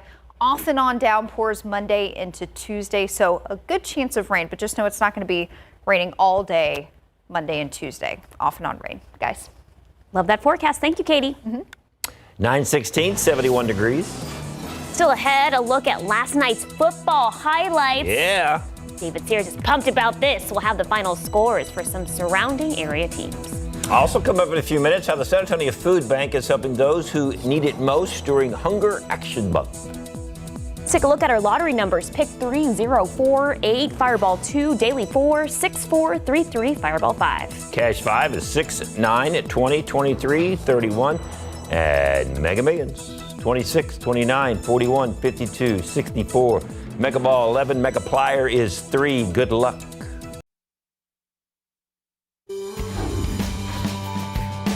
Well, since the COVID-19 pandemic hit, some of the most vulnerable in our community have paid a bigger price. Seniors, not only fighting to stay COVID-free, but also hunger-free. Over 87,000 local seniors are at risk of going hungry, an increase of at least 12,000 since the pandemic began. This entire month is a reminder that the food bank needs your help to help others. The lines were long, the need was great. Starting back in April when the COVID-19 pandemic was growing, some of Emma Ortega's neighbors told her about the food distribution center set up at Traders Village. So she headed out, knowing when she arrived it was not going to be a quick morning. We're going to be here a long time. It took a couple of hours for Emma to get to the food pickup point, but the good news, the food bank had planned out all the necessary facilities to make it as comfortable as possible. Emma, surprised at how positive the experience was with all the volunteers smiling and friendly. It made you feel like you weren't begging for something. It made they feel like they wanted to gift you these things. And it didn't make you feel less than anything. The food was great, and Emma was more than happy to share with her neighbors. It helped me get stuff that I could help other people with, especially some of the older people that don't get out. But Emma almost didn't get out herself to seek the help. Emma's like a lot of other folks. She hesitated to come to the food bank for one simple reason: pride. But she got over it. Pride has nothing to do with this. Pride is just false. For Emma, who is 82 and born and raised here in San Antonio, it's now about the opportunity to remind the community that there are seniors living among us that could use a little care and company. There's a lot of elderly people out there that have no one to talk to and no one to call them and check on them. That's why the food bank is always ready to step up and play their part. It's not about you. It's about them. What the food bank is doing, what the people that donate to the food bank are about. And it's about willing to have your cake and eat it too. Oh, thank you! Thank you! God bless you. Oh, God bless you, baby. KSAT Community is partnering with the San Antonio Food Bank for Hunger Action Month. There are different ways to show your support, either a monetary donation, volunteering, or donating needed food items like canned goods, baby food, and more. For a link to donate or volunteer, just go to ksatcommunity.com. Well, it's 9:22 and 71 degrees. Take another look at last night's big game coverage. We've got some highlights and some scores for you coming up in a few minutes. Hey, we begin this morning's big game coverage with a trip to Hondo. Cheerleaders giving us a big Berry Field welcome. The undefeated Owls hosting Marion. Early fourth quarter, Hondo up 35-10, adding to the lead. Trey Dickens handoff, nice through the line, 18-yard touchdown. Hondo's up 42-10. They go on to win it 49-17.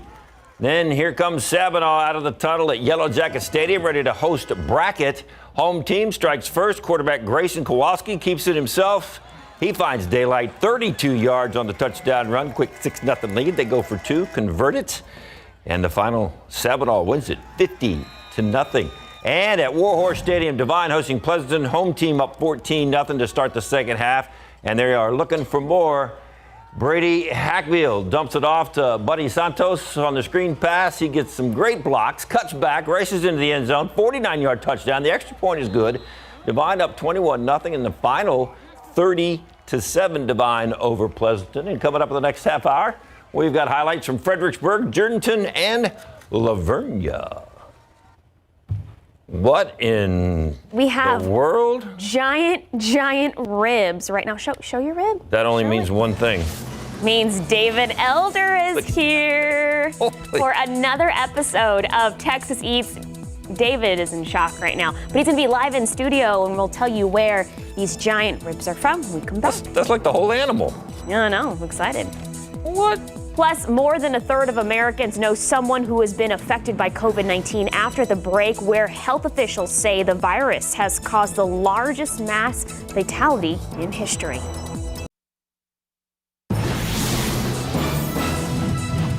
Good morning. Is your alarm going off? It's 9:30, but is your alarm going off? It's Saturday. Whose alarm goes off on a Saturday morning? Sleeping on Saturday. It's September 19th, in case you were keeping up. Thank you so much for starting your Saturday morning with us, and it's a beautiful one. It's 71 degrees.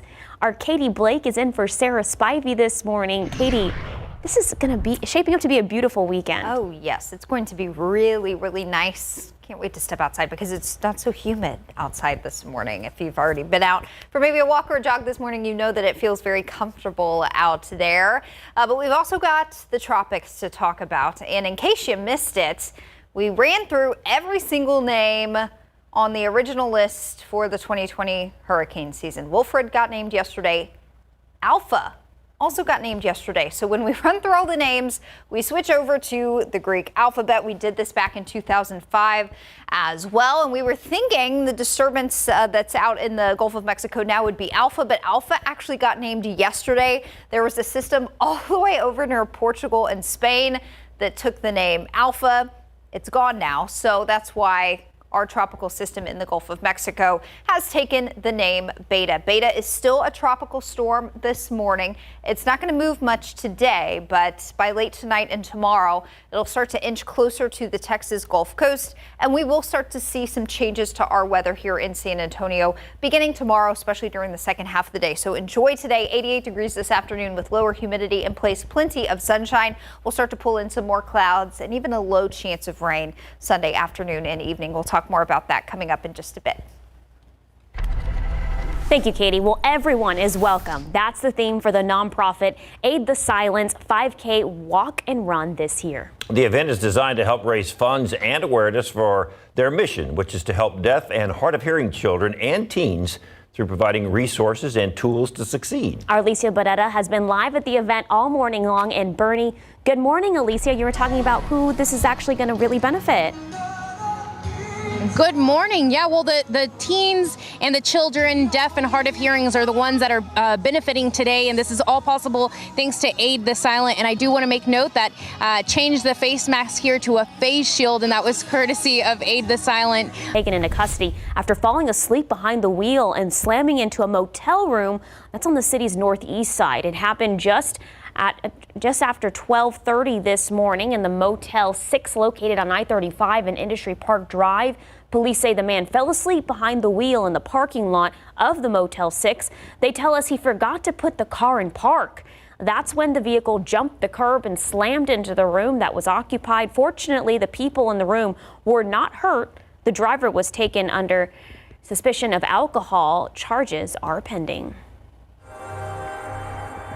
Our weekly digital program, KSAT Explains, returned this week with a brand new episode.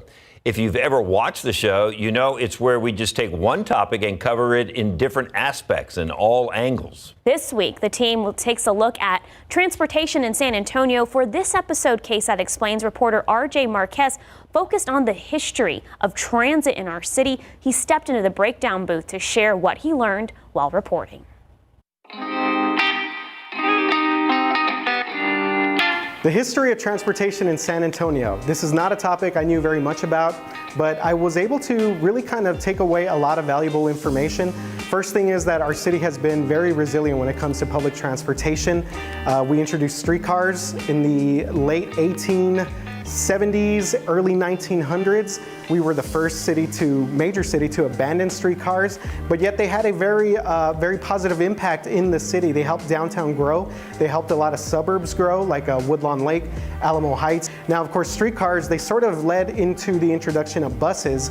I did not realize going in that San Antonio was a huge city for city buses when it came to Fort Sam Houston, when it came to transportation in and out of the base there. We really kind of grew with the wartime efforts. We were the first major city to get an air-conditioned bus. Now, moving ahead, obviously the pandemic had a huge impact on our city roads. A lot of highways were empty. We saw traffic really kind of dwindle down during the summer, but that has not stopped a lot of major projects. We still have a lot of expansion heading out to the suburbs, heading out past 1604. And last thing I thought was really interesting as we move ahead towards hopefully being more of an equitable city, I think that public transportation is going to play key when we look at how people in underserved areas can reach grocery stores, how they could reach schools. If they don't have cars, how they can be able to reach work.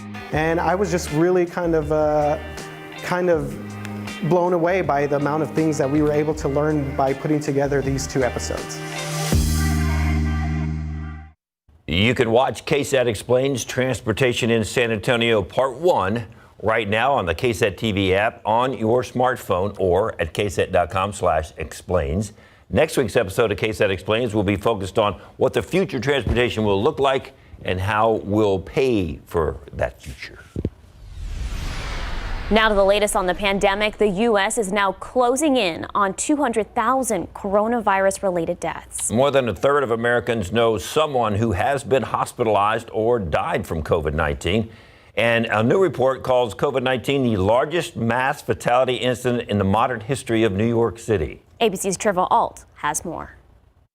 This morning, President Trump offering an ambitious timeline in the race for a vaccine. Hundreds of millions of doses will be available every month, and we expect to have enough vaccines for every American by April. Just days ago, the president's own CDC director said he didn't expect a vaccine to be generally available until the late second or third quarter of next year. President Trump says the administration will start distributing a vaccine within 24 hours of its approval, but millions may not want it because of widespread concerns about the vaccine development process. That's as the CDC has reversed course on testing again, now saying anyone in contact with someone who's infected should get tested regardless of their own symptoms.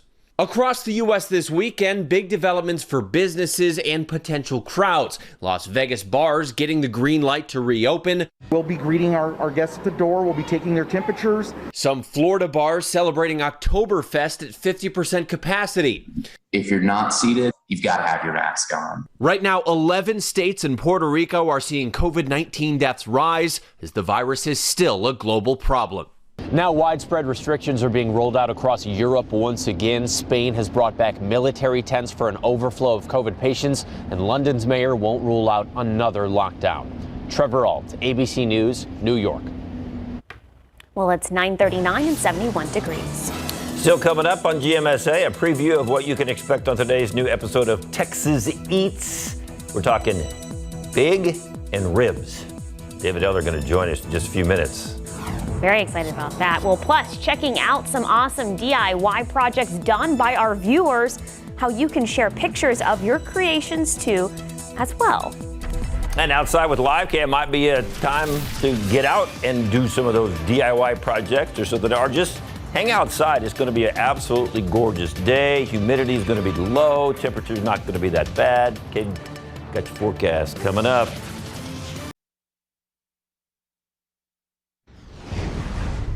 While some people may have picked up a new hobby during the pandemic, others decided to renovate their living spaces. That's why we asked our viewers to send us photos of their DIY home projects. So go ahead and take a look.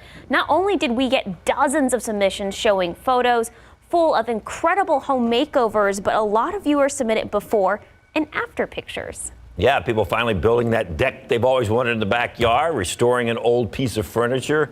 Our viewers got to work during the early days of the quarantine. You can still send in your pictures right now to our website, KSAT.com, and it just might inspire someone else to get after it. I love those before and after pictures. What's also very before and after is our forecast from the summer and then now. But what about the allergy, the pollen count? Just got this in a couple minutes ago, so lucky viewers, you're the first to get a look at this pollen count. I haven't even been able to send out the push alert or put it on social media yet. Everything's moderate today. Mold, ragweed, and fall elm. Fall elm and ragweed have been pretty pesky for the past few days, so we've got that. Otherwise, your day today is looking great. 80 at lunchtime, mid to upper 80s this afternoon. Some low 80s in the hill country for your high temperatures. Plenty of sunshine and a really nice breeze. It is going to be a wonderful day. Our visible satellite picture is coming into view. We've got a ton of sunshine all across South Texas. The cloud cover still well out in the Gulf of Mexico because of Tropical Storm Beta. Starting to warm up pretty nicely after bottoming out in the mid to upper 60s this morning. 73 in Gonzales, 66 in Rock Springs. Dew points are on the lower side. They're generally in the low 60s. They were in the low 50s earlier, starting to maybe come up just a bit. But bottom line, our dew points today are going to stay low enough such that it's just going to feel really comfortable all day today and not overly humid. Now, the big story, Tropical Storm Beta. We will get a new update coming at the top of the hour here. And when we get new updates, we're posting that information right to KSAT.com. There's a whole article all about Tropical Storm Beta, the forecast and what it could mean for our weather. So if at any point today you're wondering what's going on, you can check that on KSAT.com. Winds at 60 miles per hour, movement north at 8. David was just saying, how is this going? This mess that seems to be all over closer to Louisiana, Gulf Coast, Mississippi. How is that all going to swing west toward Texas? That's not really going to happen today. That's going to start to happen as we get into the day tomorrow. So Beta won't move much today, but by tomorrow it will begin its westward trek toward the Texas Gulf Coast. 1 a.m. Sunday, we could have a Category 1 hurricane on our hands, a low-end Category 1 hurricane. And then during the day tomorrow into Monday, late Monday into Tuesday, 1 a.m. Tuesday, this will approach the Texas Gulf Coast. But look what happens here. This is not going to move straight inland. This system is expected to approach the Texas Gulf Coast north of Corpus there, between Corpus and Galveston, and then over a span of about 24 hours, take a turn off to the northeast. So it is just going to meander around a portion of the central Texas coast for a couple of days. We do have hurricane watches posted for the central Texas Gulf Coast. Then from Corpus Christi point south down to Padre, tropical storm watches in effect. These have been put out mainly because of the potential for low-end hurricane force winds and then some tropical storm force winds across portions of the Texas coast. Here is the wind forecast. Anywhere that you see yellow or orange, those are tropical storm force winds. These starting to move into portions of the Texas coast late Sunday into early Monday morning. Central Texas coast getting those stronger tropical storm force winds, lower end hurricane force winds as we get into Monday night and Tuesday. So for the wind, that's why those watches have been posted. But this system will likely end up being more of a rainmaker than anything else. Down closer to Corpus and Rockport, 5 to 7 inches of rain through several days because of the slow movement of this system. Farther inland, I-35 in San Antonio, more like a ½ inch to an inch of rain again over a few days. And I do think we'll start to see a couple of showers starting to sneak into the area because of Beta tomorrow afternoon. Later in the afternoon, early in the evening, we'll also start to see an increase in cloud cover tomorrow. And as the system gets closer to the coast late Sunday into Monday, that's when we'll see our rainfall coverage jump up to around 60%. So Monday and Tuesday won't be washouts. Those downpours will be off and on. And again, the highest rainfall totals will be east of 35. guys. Like in that forecast. Thank you, Katie. 9:48 and 71 degrees. And final wrap of our big game coverage. We've got some highlights for you coming up in just a second.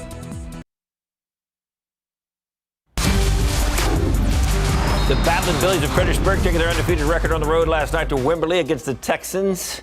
They got on the scoreboard first. Quarterback Cole Immelkept, the quarterback option, powered his way into the end zone. Look out, going in. The Texans answered back, though, with quarterback Matthew Tippy going deep to a wide open Jackson Watts. Where's Jackson? Shouldn't be hard to spot. He's wide open. Fredericksburg is able to chase him down in the third quarter.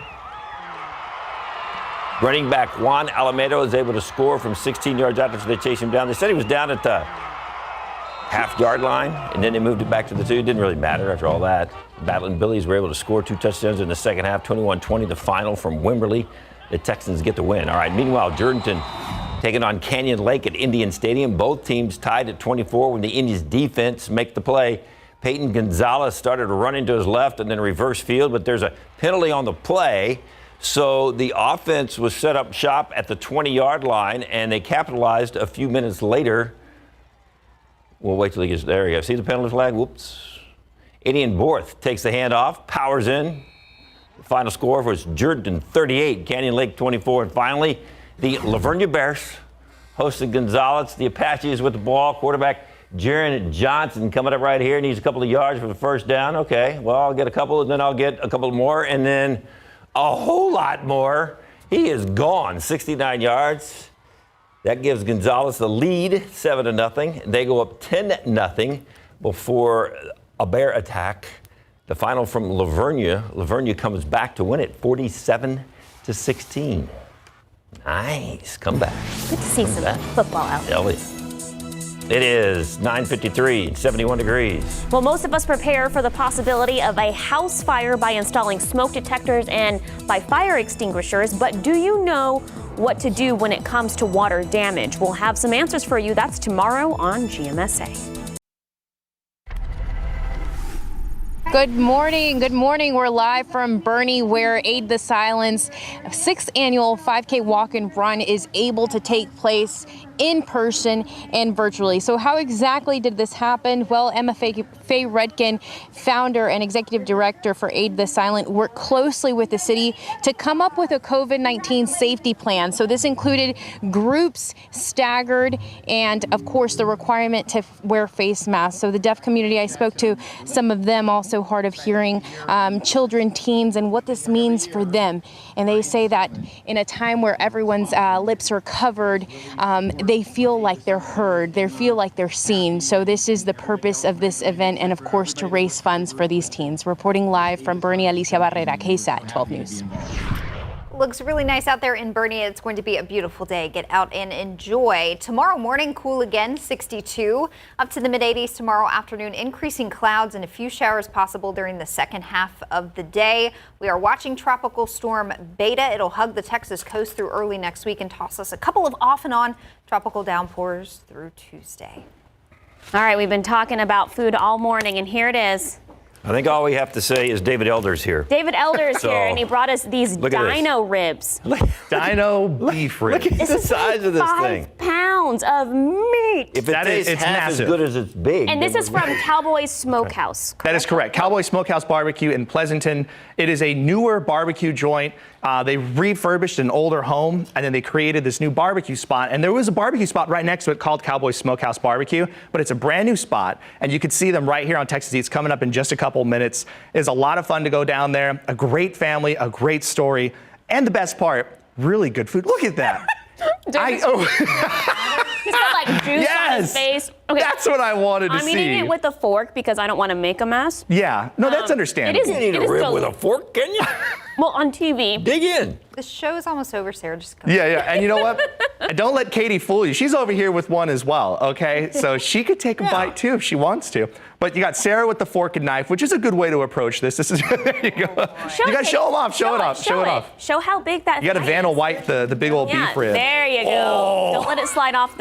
Don't let that drop to the floor. Look how big it is. This is like a workout. It is a workout, and it's a lot of fun. It's when you hold it like that, you can feel like you're Fred Flintstone on there or something like that. But it's a lot of fun stuff. You guys, a lot of interesting places on today's episode of Texas Eats. We're traveling all the way up from Fredericksburg. We're going down to Pleasanton and everywhere in between. It's a lot of great food. I mean, we have some micheladas on there. So if you're interested in some big micheladas, you got to stay tuned right here for Texas Eats. We're getting one that's like, it's like this big. What was your favorite thing from this episode?